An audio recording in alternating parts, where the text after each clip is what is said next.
ვიდეო, სადაც მრავალწლოვანი ნაძვის მოჭრაა ასახული, ყაზბეგის ქუჩაზე მცხოვრებმა სოციალურ ქსელში 2016 წლის აგვისტოში განათავსა. მაშინ ყაზბეგის 22-ში, სადაც ერთ-ერთი სამშენებლო კომპანია 42 სართულიანი კორპუსის მშენებლობას გეგმავდა, ათობით ჯანსაღი ხე მოიჭრა. თბილისის მერიაში განმარტავდნენ, რომ მხოლოდ დაავადებული ხეების მოჭრის ნებართვა გასცეს ისიც მას შემდეგ, რაც სამშენებლო კომპანიამ უწყებას ხეების მდგომარეობის შესახებ შესაბამისი დასკვნა წარუდგინა.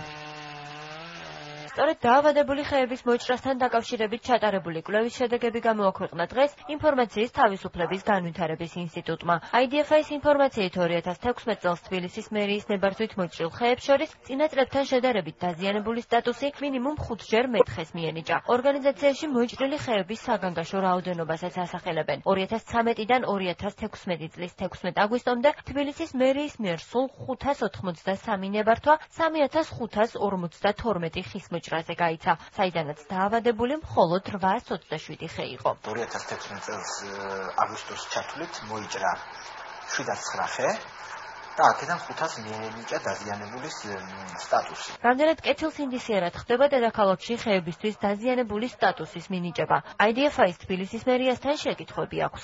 არ არსებობს მკვეთრად გაწერილი კონტროლის მექანიზმი თუ ნაბიჯები თუ როგორ ხდება ხის, ასე ვთქვათ, დაავადებულად შეფასება. ორგანიზაცია ხედავს რამდენიმე რისკს. პირველი ეს არის კორუფციის რისკი. ჩვენ ხედავთ პრობლემას, რომ დაიკლებს თბილისის მერიის შემოსავალი, რადგანაც 2016 წელს ხეების ჭრისგან მიღებული შემოსავლის დაახლოებით 70% მოდიოდა დაავადებულ ხეზე. და ჩვენ ხედავთ რისკს, რომ 2000-ის კერძო კომპანიამ შესაძლებელია საკუთარ ტერიტორიაზე არსებული ხე დააზიანოს და შემდეგ ის ხე მოჭრას. ორგანიზაციის კვლევის შედეგები და რეკომენდაციები საინტერესოა თბილისის მერის მოადგილისთვის. თუმცა ირაკლი ლექვინაძე მოჭრილი ხეების რაოდენობის ზრდას მაინც დედაქალაქის შემოგარენში არსებული დაავადებული ხეების სიმრავლეს უკავშირებს. დაზიანებული ხეების მოჭრის გაზრდილ სტატისტიკას ხეების სანიტარულ ჭრებს უკავშირებს თბილისის მერიც. 2016 წელს ჩვენ ვახორციელებდით სანიტარულ ჭრებს, რომლის ფარგლებში ჯერ ხდებოდა ხეების მდგომარეობის შეფასება, მათი ნუმერაცია და მხოლოდ ამის შემდეგ ხდებოდა ხეების მოჭრა. ეს არის ძირითადი ფაქტორი, რამაც გამოიწვია აბსოლუტურ მაჩვენებლებში ციფრების ზრდა, თუმცა სანიტარული ჭრა არის აუცილებელი იმისათვის, რომ დაზიანებულმა და დაავადებულმა ხეებმა შემდგომ სხვა ჯანსაღი ხეებიც არ დაასრულოს. მე ვფიქრობ, რომ ის კვლევა, რომელიც გამოქვეყნდა, საკმაოდ საინტერესოა, საყურადღებოა, რეკომენდაციები მისაღებია პრინციპში იმ კუთხით, რომ გამოცდილება აჩვენებს, რომ უჯობესია ამ კუთხით უფრო მეტი სიმკაცრე იყოს თბილისის შემოგარენში, ხეების მდგომარეობა არის საკმაოდ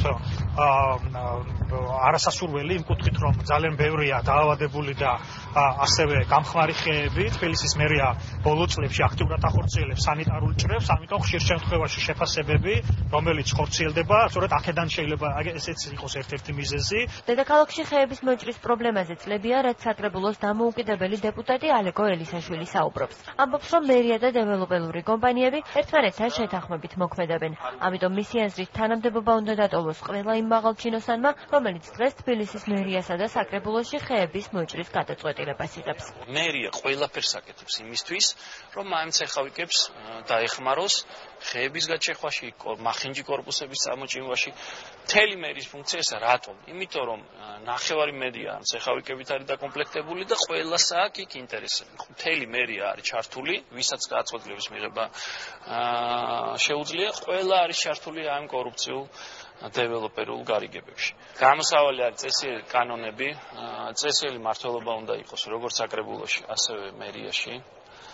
და შესაბამისად უნდა კონდეს ქალაქს ძალიან გასაგები, ძალიან მკაფიო და ქალაქის ინტერესების სასარგებლო საქალაქო წესები.